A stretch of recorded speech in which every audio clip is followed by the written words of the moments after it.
आज के टाइम में जब डायरेक्ट सेलिंग की बातचीत करते हैं, न्यूज़पेपर में भी आता है और बहुत सारे लोग मानते हैं कि आने वाले टाइम का बिजनेस है जी। लेकिन जब एक नया व्यक्ति डायरेक्ट सेलिंग चुनने जाता है कि मुझे किस कंपनी के साथ में जाना है, हालांकि गाइडलाइंस हैं, वो गाइडलाइन को चेक कर सकता है कि ये कंपनी इस गाइडलाइंस को फॉलो कर रही है या नहीं कर रही, लेकिन उसे उतनी जानकारी नहीं होती आरंभ में। राइट। एक व्यक्ति को अगर सही कंपनी चुनना है जी, तो वो किन चीजों का ध्यान रखे? क्या, हालांकि किताब में आपने बड़ी बखूबी इस चीज को कवर किया है, तो मैं चाहूंगा कि हमारे व्यूअर्स के सामने आप संक्षेप में इस चीज को बताएं कि एक अच्छी कंपनी मतलब क्या क्या चेक किया जाए।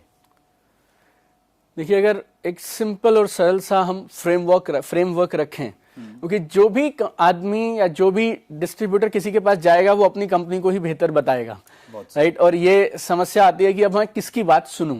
तो अगर हमारे पास एक फ्रेमवर्क हो जाए, एक यूनिवर्सल फ्रेमवर्क बन जाए, तो हम उसमें आकलन कर सकते हैं कि कौन सी कंपनी करनी चाहिए, किसमें फ्यूचर ब्राइट है, राइट। तो 4 चीजें अगर आप किसी भी एक कंपनी में देख लें, कोई भी, अगर उन 4 कंपनी, इन चारों को मैं ऐसा बोलता हूं, ये 4 स्तंभ हैं जिसपे एक डायरेक्ट सेलिंग कंपनी की नींव है। ये चारों स्तंभ, इस पे एक कंपनी खड़ी है।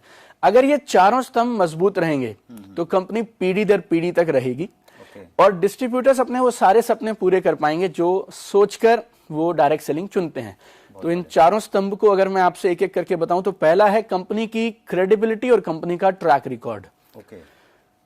कंपनी की क्रेडिबिलिटी और ट्रैक रिकॉर्ड बोले तो डायरेक्टर्स कौन है, क्या करते थे, कितनी पुरानी कंपनी है, रजिस्ट्रेशंस वगैरह सब पूरे हैं कि नहीं, सरकार के द्वारा ये कंपनी मान्यता प्राप्त है या नहीं। और अब जब से एफडीएस से हमारे साथ है, आईडीएस से हमारे साथ है, तो ये बहुत एक सिंपल, एक छोटी सी चीज अगर हम चेक कर लें, कम से कम वो कंपनी एफडीएस से और आईडीएस से जैसी संस्थाओं से मान्यता प्राप्त कंपनी हो, उनकी मेंबर हो, राइट। तो ये कंपनी की क्रेडिबिलिटी और ट्रैक रिकॉर्ड सबसे जरूरी।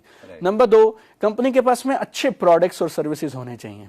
अच्छा। और अगर मैं एक लाइन में आपसे बोलूं कि अच्छे प्रोडक्ट और सर्विस में किसे बोलता हूं, ऐसे प्रोडक्ट्स और सर्विसेज जिनको बिना नेटवर्क मार्केटिंग का प्लान अपॉर्चुनिटी बताए भी बेचा जा सके, राइट। मैंने साइड कर दिया कि नेटवर्क मार्केटिंग है, प्लान है, प्रोडक्ट अपने आप में इतना शानदार हो और उस रेट पे उपलब्ध हो कि आम आदमी अपनी जरूरतों के लिए वैसे भी उसको खरीद ले।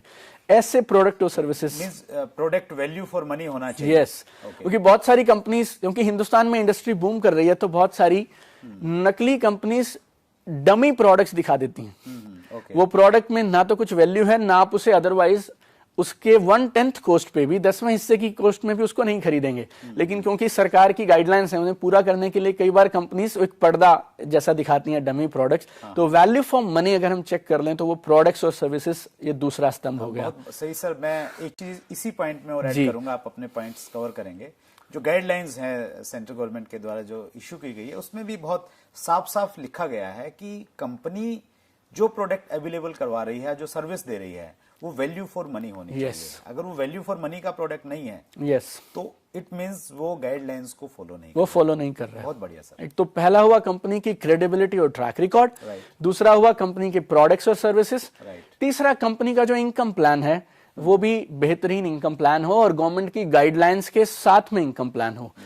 जो ये कंपनीज हैं जो कमिटमेंट देते हैं कि आप इतना लगाएं इतना आएगा, बिना कुछ किए आएगा, इस तरह के प्लान से लोग बच के रहें। देखिए, बिना कुछ, जहां आपको ये सुनने को मिल जाए ना, आप आइए, कुछ पैसा लगाइए और उसके बाद लगातार आएगा। जितना दूर हो सके ऐसे लोगों से दूर रहें, और अगर कहीं शिकायत कर सकते हैं तो जरूर शिकायत भी कर दें, राइट। तो कंपनी की क्रेडिबिलिटी और ट्रैक रिकॉर्ड, अच्छे value for money products and services, company का अच्छा इनकम प्लान हो जो सस्टेनेबल हो, और वो ना जो पैसा आपको कंपनी दे रही है उसका एक सोर्स होना चाहिए। रेवेन्यू जनरेशन हो कहां से रहा है, प्रोडक्ट की सेल होगी, उसमें से ही कंपनी कोई मार्जिन दे सकती है। जहां पे आपको ऐसा दिखे कि कुछ भी नहीं बेचना, बस आप आइए और हो जाएगा, आप समझिए वहां कुछ ना कुछ तो गड़बड़ है, राइट। तो एक रेवेन्यू जनरेशन मॉडल हो, राइट, प्रोडक्ट की सेल के बाद पैसा आता हो, राइट, वो अच्छा मैं मानूंगा, वो इनकम प्लान अच्छे हैं। और चौथा, एक अच्छी कंपनी के पास एक अच्छा एजुकेशन सिस्टम हो, तो आप जिन भी अप्लायंस के साथ में जुड़ रहे हैं, जो आपके सीनियर्स हैं, स्पॉन्सर्स हैं, उनके पास भी एक प्रूवन तरीका हो काम कैसे किया जाए, काम को कैसे आगे बढ़ाया जाए। आपको कुछ टूल्स वूल्स ब्रोशर्स वगैरह कुछ कंपनी दे दे, ताकि आप अपनी नौकरी या अपनी दुकान के साथ, स्टूडेंट्स हैं तो साथ साथ कर पाएं इसको। तो ये चारों चीजें अगर ठोस रहेंगी तो वो कंपनी के साथ आंख मूंद करके अच्छा समय है हिंदुस्तान में आज शुरू करने का, जरूर करना बहुत चाहिए। बढ़िया सर, आपने गाइडलाइंस को 4 शब्दों में बहुत अच्छे से आपने समअप किया, ये बहुत अच्छी चीज है। Thank my you so pleasure much. My pleasure. Deepak Bajaj एक कामयाब शख्सियत बहुत सारे क्षेत्रों में। दोस्तों, आपको हमारा आज का ये पहला एपिसोड कैसा लगा, उसके लिए हमें आपकी राय चाहिए। आप कमेंट बॉक्स में जाके जरूर बताइए। इस चैनल को सब्सक्राइब कीजिए और नीचे जो बेल आइकॉन आपको दिख रहा है उसको जरूर दबाइए ताकि नोटिफिकेशन आपके पास में आती रहे। और इस कार्यक्रम में आप किन लोगों को सुनना चाहते हैं, किन लोगों से रूबरू होना चाहते हैं, उनके नाम आप जरूर लिखिए नीचे कमेंट बॉक्स में जाके। हम प्रयास करेंगे कि वो लोग जिनको आप सुनना चाहते हैं हम आपसे रूबरू करवाएं। बहुत बहुत धन्यवाद।